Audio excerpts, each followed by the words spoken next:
Mo siar menye ecce ta babar udicce Sriti mondir tuli dinedi punyo bileder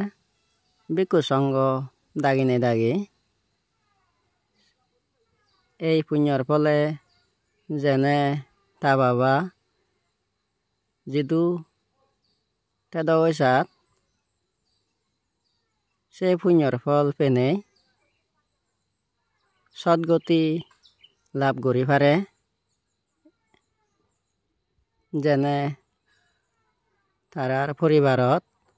সুখে শান্তি থাইপারন এই দান দক্ষিণী গরি দিনার পুণ্যর ফলে তা বাবার উদিচ্ছে কৃতজ্ঞতা শিয়ের ঘরের মা বাবার গুণ হেনাতে মবিদিয়ন গমলাইলি দইয়ে গুরি নেই মো চ্যানেল সাবস্ক্রাইব করে দিবা।